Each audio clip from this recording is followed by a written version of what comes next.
오늘 함께 말씀 나누게 된 한은선 목사입니다. 곡이 시작하고 나서 또 처음 여러분 함께 말씀 묵상하게 된 것 같아요. 오늘 하나님 말씀 같이 묵상하면서 또 우리 한 사람 한 사람에게 주시는 하나님의 음성이 있으면 좋겠습니다. 오늘 함께 보실 말씀은 욥기 38장 1절에서 21절 말씀이고 또 우리 교환에 아직 교환을 못 받으셨죠? 교환에 나와 있는 제목은 응답하시는 하나님입니다. 우리 같이 본문부터 읽어보도록 하겠습니다. 네, 제가 읽어드릴게요. 여러분 각자 눈으로 같이 따라 읽어주세요. 그때 여호와께서 회오리바람 가운데서 나타나 욥에게 대답하셨습니다. 알지도 못하면서 말로 이치를 어둡게 하는 사람이 누구냐? 너는 대장부처럼 허리를 묶고 나서라. 내가 내게 물을 테니 내게 대답해 보아라. 내가 땅에 기초를 놓을 때 내가 어디 있었느냐? 아는 게 있으면 말해보아라. 누가 그 크기를 정했느냐? 내가 아느냐? 또 누가 그 위에 줄을 쳤느냐? 그 단단한 기초는 무엇 위에 세웠느냐? 모퉁이 돌은 누가 놓았느냐? 그때 새벽별들이 함께 노래하고 모든 천사들이 기뻐 외치지 않았느냐? 바닷물이 모태에서 빠져나오듯 쏟아져 나올 때 누가 문을 닫아서 그것을 막았느냐? 그때 내가 구름을 바다의 옷으로 삼아 짙은 어둠으로 그것을 둘렀고 내가 그것의 한계를 정해 그 문과 빗장을 세우고 너는 이만큼까지만 오고 더는 나오지 말라. 내 도도한 물결이 여기서 멈출 것이다 하지 않았느냐? 내가 아침에게 명령을 내린 적이 있느냐? 새벽에게 그 자리를 알게 해서 그것이 땅끝을 붙잡고 악인을 그 가운데서 흔들어 떨쳐낸 적이 있느냐? 땅이 도장 찍힌 진흙처럼 변하고 만물이 옷처럼 나타났도다. 악인에게서 그 빛이 거두어지며 그 높이 든 팔은 부러진다. 내가 바다의 근원에 가본 적이 있느냐? 깊은 물 밑으로 걸어본 적이 있느냐? 죽음의 문이 내게 열린 적이 있느냐? 죽음의 그림자의 문들을 본 적이 있느냐? 땅이 얼마나 드넓은지 깨달은 적이 있느냐? 내가 이 모든 것을 안다면 말해보아라. 빛의 근원지로 가는 길이 어디냐? 어둠이 있는 자리는 어디냐? 내가 그것들을 제자리로 데려갈 수 있느냐? 그것들의 집으로 가는 길을 아느냐? 너는 그때 이미 태어난 몸이니 물론 알겠지. 내가 살아온 날이 얼마나 많으냐. 아멘. 오늘 본문은 욥기 37장까지 쭉 이어져 왔던 욥과 세 친구 그리고 엘리후와의 변론이 모두 끝나고 드디어 38장부터 41장까지 하나님께서 나타나셔서 응답을 해주시는 장면입니다. 그런데 여러분 읽어보시면 알겠지만 그토록 오랫동안 고통스러워하고 하나님께 이 고통에 대해서 변론하고 싶다고 요청해왔던 욥에게 하나님이 응답하시는 방식이 굉장히 특이하다는 것입니다. 욥이 지금까지 쏟아내왔던 그 말들에 친절하고 따뜻하게 설명을 해주시는 게 아니라 오히려 하나님께서 욥에게 끝도 없이 질문을 쏟아내세요. 그리고 그 질문의 내용들도 다 내가 이거 창조할 때 너는 어디 있었니? 너는 아는 게 있니? 이런 질문들입니다. 전 어려서부터 사실 이번 주 전까지 이 욥기 38장에서 41장에 나오는 하나님의 이 끝없는 질문 시리즈를 볼 때마다 어찌 보면 참 매정하신가? 이런 생각도 해왔었어요.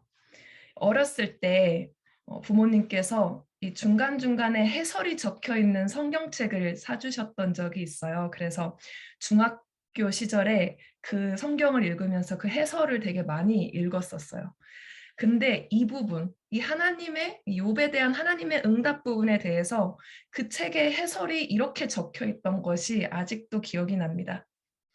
뭐라고 적혀 있었냐면 하나님은 이 질문들을 통해 욥의 무지를 빈정대고 비아냥거리는 방법을 이용하셨다. 어렸을 때도 이 해설이 되게 충격이었던 것 같아요. 하나님께서 빈정거리는 방법을 사용하신다고? 납득을 할 수 없는 해설인데 근데 실제 성경을 보니까 막 엄청 질문을 끝없이 하시니까 이 반박도 못 하겠고 그래서 다 이해하지 못하고 그냥 이해를 못 하겠다 하고 이렇게 넘겨왔던 본문이 되었던 것 같습니다. 그런데 이번에 이 LTC를 준비하려고 욥기 38장을 묵상하면서 처음에는 역시나 하나님이 질문을 굉장히 많이 하시는구나. 다 비슷한 질문들인 것 같구나. 이렇게 생각을 하면서 눈으로 이렇게 쓱 훑으면서 읽었어요. 그래, 이거 내용 계속 반복되잖아. 땅도 지으셨고 바다도 지으셨고 이것저것 다 창조하셨는데 그때 욥 너는 어디 있었니? 넌 몰랐잖니? 뭐 이런 질문들의 반복이지 뭐. 이런 생각을 하면서 깊은 주의를 기울이지 않고 쓱 읽었던 것 같아요. 그런데 화요일 밤에, 그저께 밤에 잘 준비를 하는데 마음속에 이런 마음을 주시는 것 같더라고요. 그 말씀을 한 번 더 묵상했으면 좋겠다고. 그러면 좋긴 하겠지라는 생각을 하면서 일단 가서 씻었어요. 씻는 동안 다 까먹었습니다. 그러고 이제 씻고 나와서 자야지. 자기 전에 기도 좀 하고 잘까? 이런 생각을 하면서 방에 들어오는데 또 그 생각이 드는 거예요. 말씀을 한 번 더 묵상했으면 좋겠다. 그러면 좋긴 하겠지라고 생각을 하면서 방에 불을 껐어요. 방에 불을 끄는데 또 말씀하시는 것 같은 거예요. 말씀을 묵상했으면 좋겠다. 방 불을 껐는데 다시 켰습니다. 그리고 큐티책을 집어들고 38장 1절에서 21절 이 본문 다 비슷한 질문들이라고 생각했던 이 구절 한 구절 한 구절 속에서 하나님이 어떤 분이신지를 찾기 시작했어요. 여러분 큐티하는 방법, 큐티 세미나 이런 거 들어보셨죠? 큐티하는 방법은 나한테 와닿는 구절을 찾는 게 아니라 실제 성경 말씀 한 구절 한 구절이 하나님이 어떤 분이시라고 하는지를 찾으라고 배우잖아요. 화요일 날 밤 저는 이제 방바닥에 주저앉아서 이 욥기 38장 한 절 한 절을 다시 묵상했습니다. 그리고 제가 이 욥기의 이 마지막 부분 38장에서 41장에 나타나는 하나님에 대해서 제가 평생 가지고 있던 모든 생각이 다 깨졌습니다. 그날 밤 이전에는 욥의 그 고통의 질문에 제대로 대답도 안 하시고 오히려 창조에 대한 질문만 엄청 하시는 이해가 안 되시는 분이었다면 그날 밤, 그저께 밤 오늘 우리가 볼 이 본문을 한 절 한 절, 한 단어 한 단어 묵상하면서 만난 하나님은 이런 하나님이셨어요. 성경의 표현을 빌어보자면 이사야서 6장 3절에 거룩하시다, 거룩하시다, 거룩하시다. 만군의 여호와여, 그분의 영광이 온 땅에 가득하시다. 그 영광이 온 땅에 가득하신 분. 그리고 하나님은 또 이런 분이셨습니다. 로마서의 표현을 빌어보자면 만물이 그분에게서 나오고 그분으로 인해 있고 그분에게로 돌아갑니다. 그분에게 영광이 영원토록 있기를 빕니다. 아멘. 만물이 주께로부터 나오고 주로 인해서 유지되고 만물이 다시 주께로 돌아가는 온 땅에 그 영이 충만하신 분. 그런 하나님이 바로 이 욥기 38장의 하나님이시더라고요. 하나님께서는 하시는 질문 하나하나를 통해서 욥에게 말씀해주고 싶으셨던 게 있었던 거예요. 꼭 알려주고 싶었던 하나님의 속성이 있었던 것입니다. 이 21절을 다시 묵상하고 나서 이 제 안에서 터져 나오는 하나님에 대한 반응은 하나님 왜 비슷비슷하고 똑같이 생긴 질문을 18번이나 하세요가 아니라 이 시편 기자와도 같은 고백이 제 안에서 우러나오기 시작하더라고요. 주의 손가락으로 만드신 주의 하늘과 주께서 달아놓으신 달과 별들을 생각해 봅니다. 사람이 무엇이기에 주께서 이렇게 마음을 쓰시며 인자가 과연 무엇이기에 이토록 돌봐주십니까?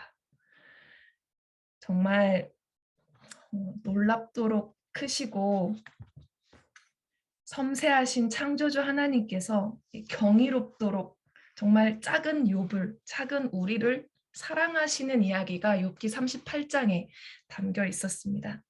우리를 사랑하시고 우리의 인생의 때와 상황과 질서를 계획하시고 이끄시는 하나님이 담겨 있었어요. 오늘 우리 한 사람 한 사람이 정말 이 경이로우신 하나님을 만나는 밤이 되기를 주님의 이름으로 축복합니다.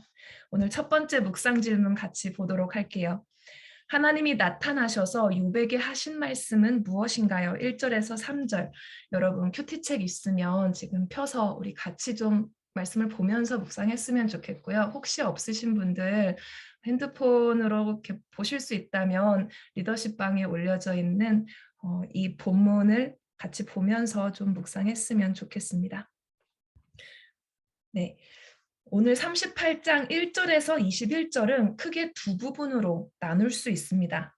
첫 번째 부분은 바로 이 묵상 질문 1번에 해당되는 1절에서 3절까지의 부분이에요. 이 1절에서 3절까지의 키워드는 relationship, 관계라고 볼 수 있습니다. 하나님이 우리를 어떤 관계로 대해 주시는가가 이 1절에서 3절, 이 첫 부분에 드러나고 있어요.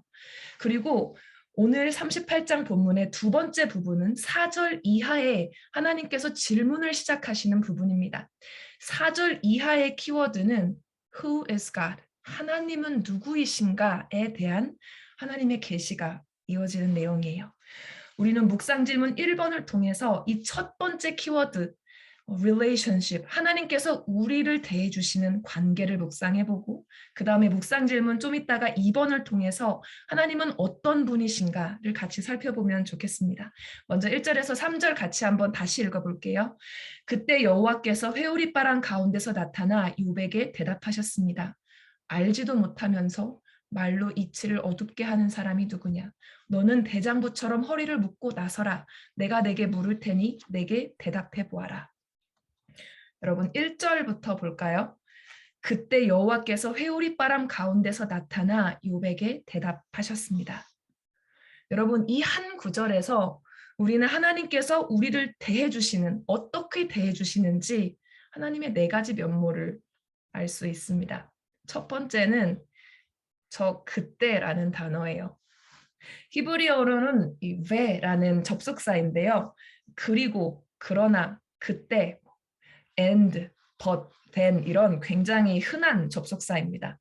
그런데 이 흔한 것 같은 접속사 같지만 우리는 하나님께서 욥과 세 친구 그리고 엘리후의 대화가 끝날 때까지 그 네 명이 5명이 마음속에 있는 모든 것을 다 토로하고 더 이상 말이 없이 잠잠해질 때까지 욥이 하나님의 말씀에 귀 기울일 수 있을 때까지 기다리셨다는 것을 알 수가 있습니다. 즉 하나님께서는 우리와 관계를 하실 때 그리고 대답을 해주실 때 그 응답하시는 때를 주관하시고 기다리시고 그때가 되면 움직이신다는 거죠. 여러분 두 번째 포인트는 여호와께서라는 이름입니다. 하나님께서 지금 욥기 38장에 등장하셔서 욥에게 대답을 해주기 시작하시면서 스스로를 여호와라는 이름으로 지칭을 하고 계세요. 여러분 이게 왜 중요한 포인트인지 의아하실 수도 있을 거예요. 그런데 욥과 세 친구와 엘리후는 3장에서 37장까지 이어진 그 굉장히 긴 대화, 여러분 큐티 하면서 느끼셨죠? 아무리 읽어도 끝나지 않아요. 그 긴 대화 속에서 유일하게 딱 한 번, 욥기 12장에서 딱 한 번 여호와라는 명칭으로 하나님을 부르고 그 긴 대화 속에 하나님을 여호와라고 단 한 번도 부르지를 않습니다. 이 야훼라는 하나님의 이름을 사용하지 않아요. 어떤 단어를 사용했냐면 화면에 보시면 엘로힘, 엘로아라는 단어를 사용을 하는데 이 단어도 역시 하나님을 지칭하는 단어이지만 어떤 느낌의 하나님이냐면 영어로 하면 그 대문자 갓, 그러니까 우리나라로 하면 우리나라는 하나님이 지금 고유명사처럼 사용이 돼서 그런데 정말 이렇게 전지전능한 신, 제너럴한 하나님의 느낌이에요. 욥과 세 친구와 엘리후는 지금 이 신은 전능한 하나님은 이런 분이다, 저런 분이다 이렇게 주장을 펼쳤지 이 야훼 하나님, 여호와 하나님의 이름을 사용하지 않습니다. 그런데 이 여호와 하나님, 야훼 하나님의 이름에는 창조하는 자, 존재하게 하는 자라는 뜻이 있고요. 이것과 더불어서 어떤 면모가 함축되어 있냐면 그 백성과 언약의 관계를 맺으시는 놀라운 인격적인 관계적인 하나님의 면모가 들어가 있는 이름이 바로 이 야훼 하나님이라는 이름입니다. 지금부터 욥기 38장에 나타나셔서 지금부터 욥에게 말씀하시는 하나님은 그저 추상적이고 개념적이고 이론적인 신으로서가 아니라 욥의 고통을 보셨고 아시고 지금 대답하시며 인격적으로 반응하실 분이시라는 것이죠. 이 여호와 하나님께서는 회오리 바람 가운데서 나타나셨다라고 말씀하고 있습니다. 여기서 회오리 바람은 화면에 보시면 히브리어로 스아라라는 단어가 사용이 됐습니다. 강한 바람, 폭풍 속에서 나타나셨다라는 뜻인데요. 하나님께서는 천지 만물을 창조하신 하나님, 창조주 하나님이시잖아요. 그렇기 때문에 성경 곳곳에 나타나실 때 천둥, 번개, 폭풍과 같이 지진과 같이 이 자연 현상들을 대자연의 현상들을 대동해서 자신을 나타내실 때가 있습니다.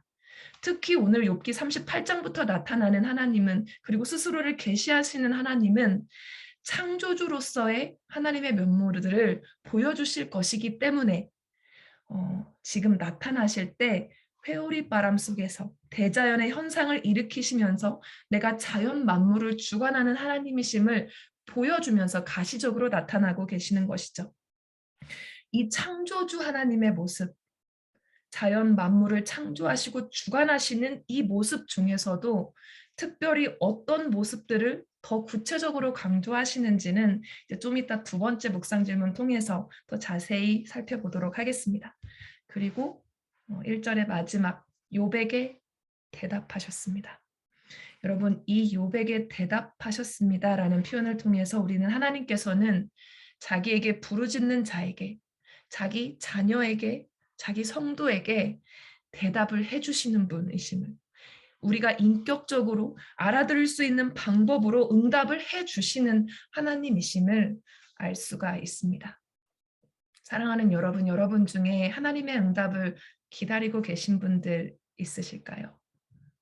창조주 하나님께서는 완전하신 때에, 그때에 우리를 창조하시고 우리와 사랑의 언약을 맺으신 이 여호와, 야훼라는 그 존귀하신 이름의 약속에 따라서 여러분이 알아들을 수 있는 방법으로 반드시 응답해 주실 것입니다. 그 믿음을 얻으시는 여러분 되기를 주님의 이름으로 축복합니다.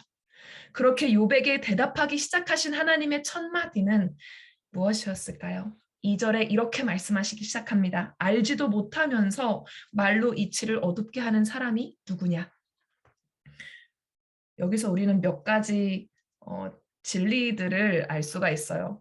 우리에 대한 진실을 알 수 있고요. 하나님에 대한 진실을 알 수가 있습니다. 가장 먼저는 우리에 대한 진실이죠. 우리는 알지도 못하는 것을 떠드는 사람들이라는 것을 알 수 있습니다. 여러분, 욥과 세 친구와 엘리후가 3장부터 37장까지 그토록 많은 말을 떠들었는데 사실 제대로 알지도 못하는 걸 떠들고 다니는 게 우리라는 걸, 그 사실을 하나님께서 지적하십니다. 사실 이 구절 묵상하면서 저도 많이 찔렸습니다. 우리가 알지 못하는 걸 떠드는 사람들이라면 그렇다면 반대로 하나님은 어떤 분이실까요? 하나님은 아시는 분이시죠. 우리의 상황을 아시고 우리의 처지를 우리보다 더 정확히 아실 뿐만 아니라 그 시작과 원인을 아시고 그 끝과 해결 방법, 그리고 그 모든 것의 의미까지 아시는 분, 관통하고 계신 분이 바로 하나님이십니다. 그 하나님께서 욥에게 너가 말로 이치를 어둡게 했다라고 책망을 하세요. 욥은 하나님께 이렇게 표현을 한 적이 있어요. 욥 19장 6절에 계속 이렇게 결론을 하다가 친구들이랑 이런 표현을 사용합니다. 하나님이 나를 억울하게 하셨다. 우트라는 히브리어 단어를 사용을 했는데 이거는 나한테 잘못 대하셨다, 나를 억울하게 만드셨다, 이런 표현을 사용을 합니다. 그러면서 마치 하나님이 이유 없는 고통을 주신 것처럼 우발적으로 이 고난을 허락하신 것처럼 그런 변론을 하기도 했습니다. 그리고 또 욥의 변론들을 읽어보면 마치 악인을 심판하지 않으시는 것처럼 그렇게 이야기를 하기도 했죠. 그런데 이 이치라는 단어, 말로 이치를 어둡게 하는 사람, 이치라는 단어는 히브리어로 에타라는 단어인데 이 단어는 하나님의 계획, 하나님의 결정, 조언이라는 뜻을 가지고 있는 단어입니다. 즉 욥에게 일어난 모든 일이, 그리고 우리에게 일어나는 모든 일이 사실 하나님의 계획하심 안에, 하나님의 결정하심 안에 있다는 것이죠. 그리고 하나님께서 그걸 허락하고 계시는 선하신 이유가 분명히 있음을 보여주는 단어가 바로 이치인데, 욥이 그 말로 알지도 못하면서, 진리를 알지 다 알지 제대로 알지 못하면서 그 이치를, 하나님의 계획과 결정에 대한 그 이치를, 진리를 어둡게 했다라고 말씀하고 있습니다. 욥과 친구들이 다 알지도 못하고 그 길게 떠들었던 내용들이 바로 심지어 이 고통조차, 욥의 이 고통조차 하나님의 선하신 계획 안에 있었다는 것을 부정하는 것 같은 말이었다는 거죠. 그러면서 하나님께서는 3절에 이렇게 욥에게 요구하십니다. 너는 대장부처럼 허리를 묶고 나서라. 내가 내게 물을 테니 내게 대답해 보아라. 여러분, 대장부처럼 허리를 묶고 나서라라는 이 표현은, 이제 고대의 중동 사람들은 여러분 영화 같은 데 보시면 이렇게 통으로 짜여진 긴 옷을 입잖아요. 따라서 이 노동을 하거나 뭔가 집중력 있는 정교한 일들을 하기 위해서는 이 허리띠를 이렇게 묶어야지 옷이 이렇게 너풀너풀 거리지 않았습니다. 여기서는 하나님과 정당하게 시시비비를 가리는 공정한 결투에 임하는 자세를 진지하게 취해보아라 라는 뜻으로 사용이 됐어요. 한번 진지하게 나와 겨뤄보자 라는 뜻으로 사용이 된 거죠. 내가 묻고 너는 대답을 해보는 이 형식의 논쟁을 통해서 누가 진정으로 옳은지 너랑 내가 지금 한번 따져보자 라고 말씀을 하고 계십니다. 그런데 여러분 놀랍지 않으세요? 이 하나님이시면 사실 욥아, 이건 이거고 저건 저런 거야, 그냥 받아들여, 이렇게 해도 할 말이 하나도 없었을 것입니다. 그런데 욥에게, 그리고 우리에게 하나님께서는 어떻게 우리를 대하시냐면, 내가 너를 나와 동등하게 공평하게 대해 줄 것이니까 우리 서로 한번 질문하고 대답을 해보자. 공평하게 누가 옳은지, 누가 옳은 말을 하고 있는지 너랑 내가 한번 겨뤄보자라고 하시는 것이죠. 여러분, 하나님과 함께 걷는 이 인생의 굽이굽이 길에서 여러분을 정말 존귀하게 대해주시는, 여러분을 대화의 상대로 공평하게 대해주시는 우리의 이 놀라우신 하나님의 사랑을 경험하시기를 바랍니다. 두 번째 묵상 질문 같이 한번 살펴보면 좋겠는데요. 하나님은 땅의 기초를 놓을 때에 관해 어떤 질문을 하시나요? 4절에서 6절 말씀입니다. 같이 읽어볼게요. 내가 땅에 기초를 놓을 때 내가 어디 있었느냐? 아는 게 있으면 말해보아라. 누가 그 크기를 정했느냐? 내가 아느냐? 또 누가 그 위에 줄을 쳤느냐? 그 단단한 기초는 무엇 위에 세웠느냐? 모퉁이 돌은 누가 놓았느냐? 자, 하나님께서는 4절부터 이어지는 말씀에 다른 것보다도 창조를 통해서 욥에게 메시지를 전달하고자 하세요. 어떤 메시지일까? 우리 하나님은 어떤 창조주이실까요? 그리고 우리 하나님이 어떠한 창조주이신 그 내용이 욥에게 어떻게 응답이 되었을까? 역시나 우리는 이 4절에서 6절을 통해서 몇 가지 아주 기초적인 사실들을 알 수가 있습니다. 4절을 보시면 내가 땅에 기초를 놓을 때 내가 어디 있었느냐, 아는 게 있으면 말해보아라 라고 말씀하십니다. 우리는 하나님께서 땅에 기초를 놓으실 때 어디 있었죠? 아직 태어나지 않았죠. 그리고 기초를 어떻게 놓으셨는지 알지 못합니다. 그리고 어쩌면 하나님께서 우리한테 이 질문을 하시기 전까지 관심조차 없었습니다. 그렇다면 하나님은 땅의 기초를 어떻게 놓으셨다고 말씀하시는가? 5절, 6절에 이렇게 말씀하십니다. 누가 그 크기를 정했느냐? 내가 아느냐? 또 누가 그 위에 줄을 쳤느냐? 그 단단한 기초는 무엇 위에 세웠느냐? 모퉁이 돌은 누가 놓았느냐? 여러분, 우리는 창세기에서 하나님께서 이 말 딱 한마디로 모든 자연 만물을 순식간에 창조를 하시니까 그냥 이렇게 말씀 한마디 하셨더니 저절로 탁 생겼다. 그랬나 보다 이렇게 하고 넘어갈 수 있어요. 그런데 오늘 이 욥기의 질문들에서 우리는 하나님이 어떠한 창조주이신지 엿볼 수가 있습니다.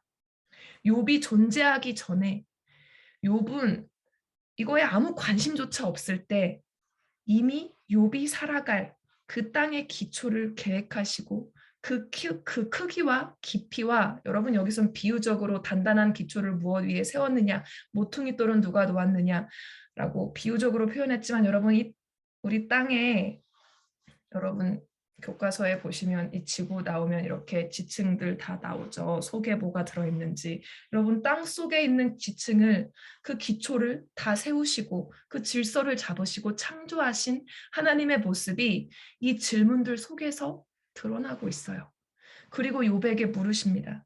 너가 태어나기 전부터 나는 너가 살 땅을 이렇게 세심하게 준비했어. 알고 있었니? 생각이라도 해봤니? 그런데 어떻게 내가 계획도 없이 너의 삶에 고통을 준다고, 내가 악인들을 보지 않는다고 이야기할 수가 있니? 너가 살 이 땅을 기초부터 이런 식으로 준비한 내가 너의 삶과 너의 삶의 기초들을 그렇게 준비하지 않았을 것 같니?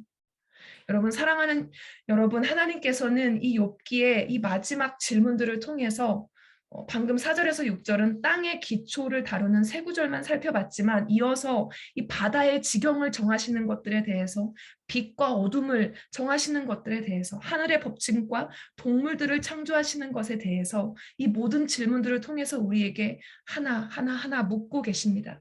내가 너희가 살 이 지구를 어떻게 준비하고 계획하고 세심하게 그 질서를 다 맞추면서 창조했는지 아니? 그런데 하물며 내가 너의 삶의 기초를, 너의 삶 속의 관계들과 상황들의 그 지경을, 너의 삶 속의 고통의 밤과 그 고통이 끝나는 새벽과 아침의 빛을 세심하게 계획하고 그 질서를 세우고 인도하고 있지 않겠니?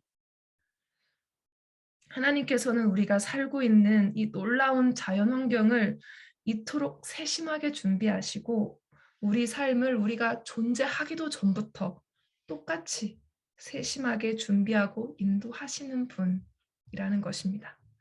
여러분 그 진리 위에, 그 흔들리지 않는 진리 위에 서시는 여러분이 되시기를 주님의 이름으로 축복합니다.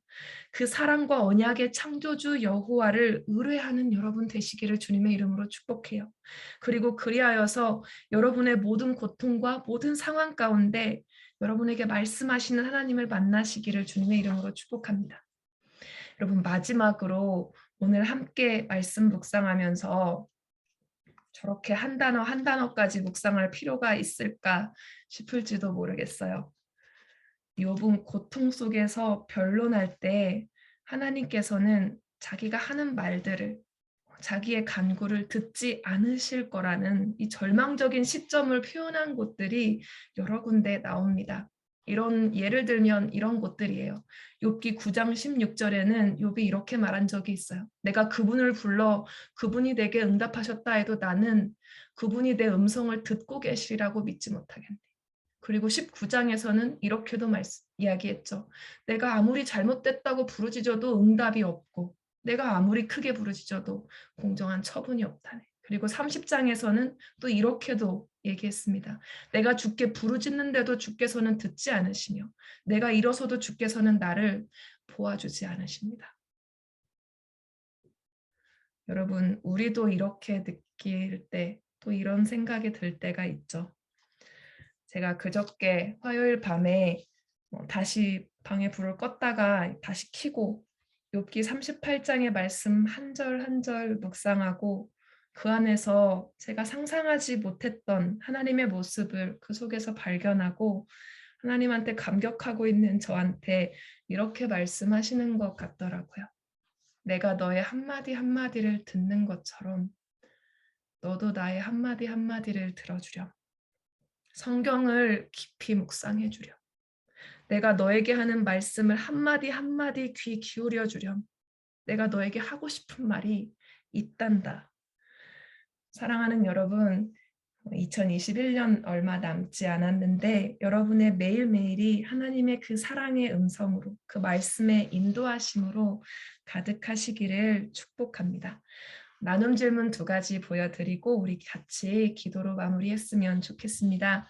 2가지 나눔 질문 있는데요. 1번은 고난과 역경으로 인해 하나님께 기도할 때 어떤 마음과 태도로 기도해야 할까요? 나의 기도에서 변화되어야 할 점은 무엇인가요? 그리고 나눔 질문 2번은 창조주의 경이로움과 지혜와 권능을 체험한 경험이 있다면 나누어 보세요. 그분 앞에 인간은 어떠한 존재인가요? 여러분, 나눠드린 지금 리더십방에 올라와 있는 교환 통해서 이 나눔 질문 풀어나갈 가이드도 잘 나와 있으니까 한번 참고해 보시면 좋을 것 같고요. 1번 질문은 하나님께서 정말 우리의 작은 신음까지도 듣고 계시며 하나님의 온전하신 때에 응답하시는 분이시고 우리를 그 여호와 하나님의 이름으로 언약의 사랑으로 대해 주시는 분이심을 기억하면서 나눠보시면 좋을 것 같습니다. 그리고 나눔 질문 2번은 정말 온 우주를 관통하고 있는 여호와 하나님의 신실하심과 경이로우심과 그 창조주 하나님의 세심하심과 친밀하심을 묵상하며 하나님께서 그렇게 창조하셨듯이 우리의 삶 또한 주관하시고 계획하신 것에 대해서 묵상하면서 나눠보시면 좋을 것 같습니다.